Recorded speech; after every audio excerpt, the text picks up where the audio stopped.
with Unitarians, the African Methodist Episcopal Church. He was very involved with the AME Church. He actually becomes a licensed preacher in 1838, right after he escapes Baltimore in September of 1838. He later wrote that his days as kind of a young preacher were the happiest days of his life. He was frequently referred to in his life as Reverend Douglass.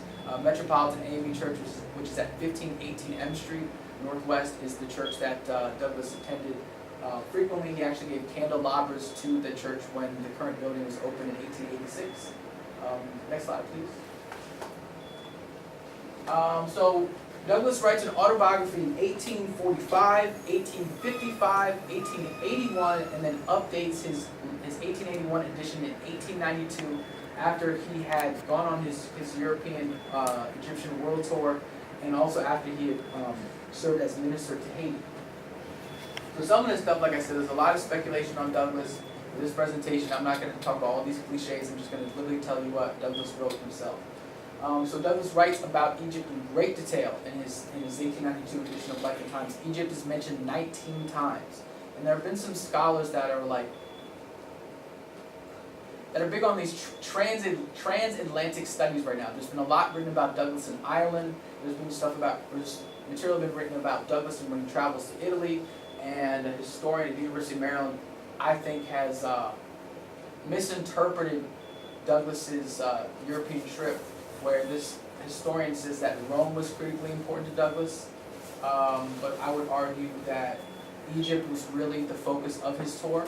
And like I said, he writes extensively about that. I'll just read what Douglass wrote. When once an American tourist has quitted Rome and has felt the balmy breezes of the Mediterranean, has seen the beautiful Bay of Naples, revealed in the wonders of its neighborhood, stood at the base of Vesuvius, surveyed the narrow streets, the majestic halls, and the luxurious houses of long-buried Pompeii, stood upon the spot where the great Apostle Paul first landed at Puteoli after his eventful and perilous voyage on his way to Rome, he is generally seized with an ardent desire to wander still farther eastward and southward.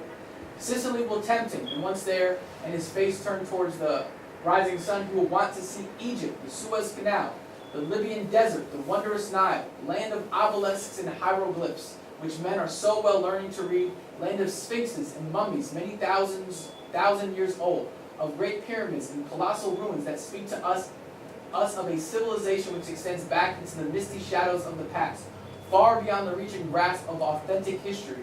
The more he has seen of modern civilization in England, France, and Italy, the more he will want to see the traces of that civilization which existed when these countries of Europe were inhabited by barbarians. When once so near to this more renowned and ancient abode of civilization, the scenes of so many Bible events and wonders, the desire to see it becomes almost irresistible. I confess, however, that my desire to visit Egypt did not rest entirely upon the basis thus foreshadowed.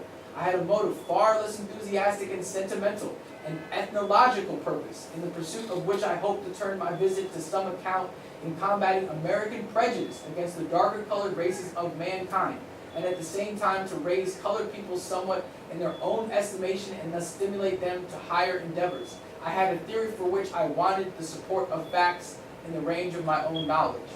There's an interesting letter that Douglass writes to his eldest son, Lewis, while Douglass is overseas. Lewis, who was a veteran of the Massachusetts 54 Volunteer Infantry, he was a sergeant. He writes to Lewis in February of 1887 that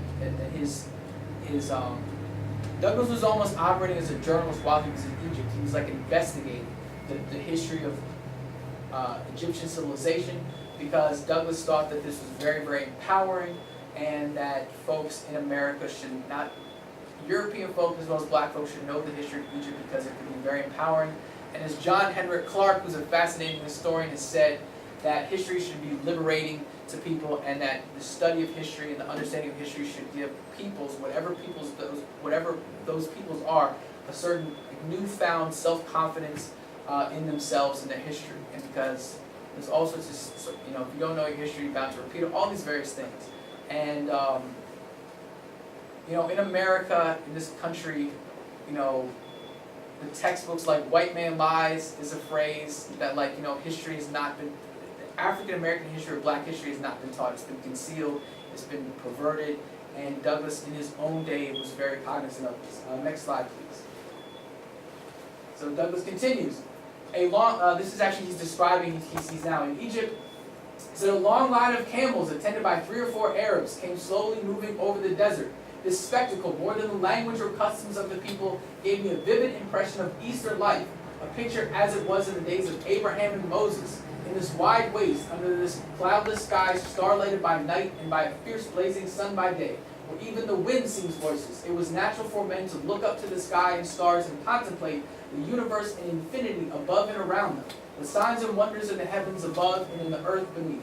In such loneliness, silence, and expansiveness, imagination is unchained, and man has naturally a deeper sense of the infinite presence than is to be felt in the noise and bustle of the towns and many-crowded cities. Religious ideas have come to us from the wilderness, from mountaintops, from dens and caves, and from the vast silent spaces from which come the mirage and other shadowy illusions which create rivers, lakes, and forests where there are none. As you can see, Douglass was a wonderful writer, and you definitely feel it when he's writing this. All right, next slide, please. So Frederick Douglass is actually describing Cairo. I had never been to Cairo or Egypt. My sister-in-law and some other friends have been there. I'm guessing maybe Mr. Muhammad, you've been to Cairo? No, I have not. So My wife has. Maybe we'll have to go together then. There you Do go. some Douglass research. But it was really interesting in terms of American cities are like new cities compared to ancient cities. Cairo is a great ancient city, and so Douglass is here just describing Cairo. Cairo with its towers, minarets. Cairo with its towers, minarets, and mosques presents a strangely fascinating scene, especially from the citadel, where away off in the distance, rising between the yellow desert and the soft blue cloudless sky, we discern the unmistakable forms of those mysterious piles of masonry, the pyramids. According to one theory, they were built for speculative purposes, and according to another, they were built for a standard of measurement. But neither theory has perhaps entirely set aside the other, and both may be wrong. There they stand, however, grandly in sight of Cairo, just in the edge of the Libyan desert and overlooking the valley of the Nile, as they have stood during more than 3,000 years and are likely to stand as many thousand years longer. For nothing grows old here but time, and that lives on forever. So I was saying that because when you see like National Geographic and some of these other things, they don't show that the like urban city, the streets and everything, like the metropolis of Cairo abuts right up against the pyramids. I mean, it's maybe less than like a half a mile. I mean, they're really like right next to each other. And I guess that's how it's always been, because Douglass is describing this in the 1880s. Next slide, please. Like basically what I'm saying is the urban development of Cairo has run up right against the pyramids. So this is on Douglass on the practice of Islam in Egypt. I have spoken of the prevalence and power at Rome of the Christian church, and religion, and of the strange things believed and practiced there in the way of religious rites and ceremonies. The religion and church of Egypt, though denounced as a fraud, and their author branded through Christendom as an apostate, this is Muhammad, are not less believed in and followed in Egypt than the church and Christianity are believed and followed at Rome.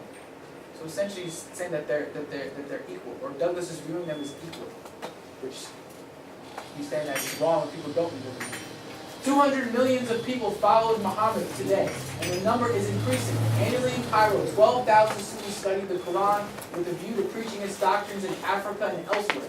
So sacred do these people hold their mosques that a Christian is not allowed to enter them without putting off his shoes and putting on Mohammedan slippers. If Rome has its unwashed monks, Cairo has its howling and dancing dervishes, and both seem equally deaf to the dictates of reason. The dancing and howling dervishes often spin around in their religious transports till their heads lose control, and they fall to the floor, sighing, groaning, and foaming at the mouth like madmen, reminding one of scenes that somewhat occur at our own old-fashioned camp meetings. So Douglass is essentially basically saying that people are catching the Spirit, catching like the Holy Ghost, talking tongues, like Pentecostal type tradition. Douglass frequently attended religious camp meetings, and as I said, Douglass's comments are a little. He was always critical of organized religions, and so although he's kind of comparing religions here, and I'm not a religious scholar, so I'm just taking Douglass's words for what they are, but it's very interesting observations. Next slide, please. All right, so this is just so cool, so fascinating.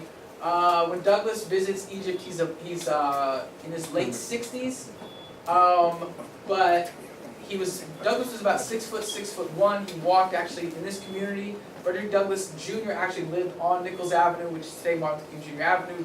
Frederick Douglass Jr.'s grandchildren would walk down today Martin Luther King Jr. Avenue, down W Street, go to Cedar Hill. And I'm saying that because Douglass was very physically fit. He actually has weights in his house at Cedar Hill. So he was not someone who kind of let himself get flabby and everything. So when he goes to Egypt, he wanted to climb the pyramids, which I don't know if you can do that today. I don't think they allowed you to do that. But back in the late 1800s, there was Egypt has always had a tourist industry, and so Douglass was someone who basically said, "I want to climb the pyramids," and he describes doing that. And this is actually a historic photo of about the 1880s. It's maybe not clear to see, but you can see there are people on the sides of the pyramids climbing to the top.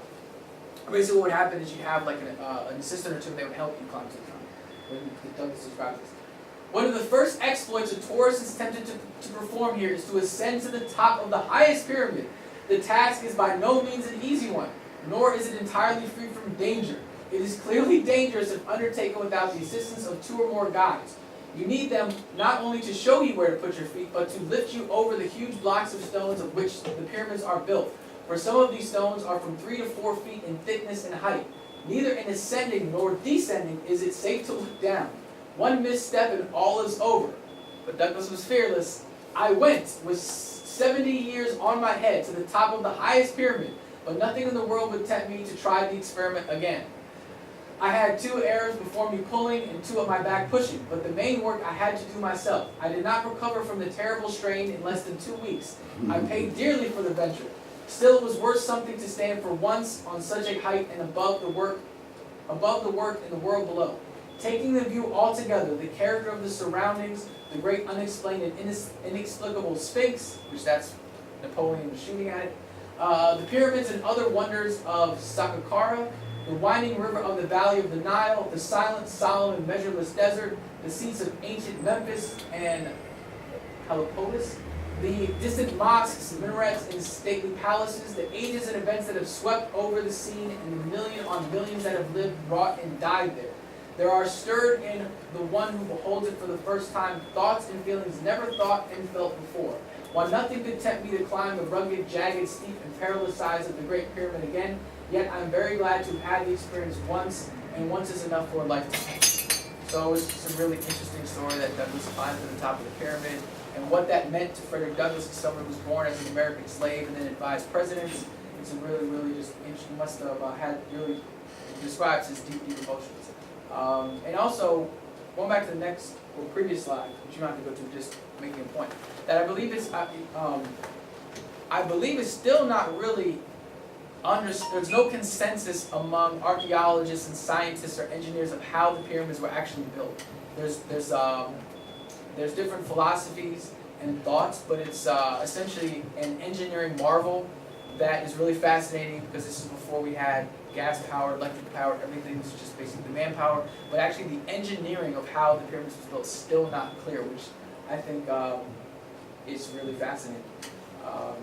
And this, a lot of the ancient learning in Egypt or in Africa is the alchemy and everything is what the Europeans used, etc. But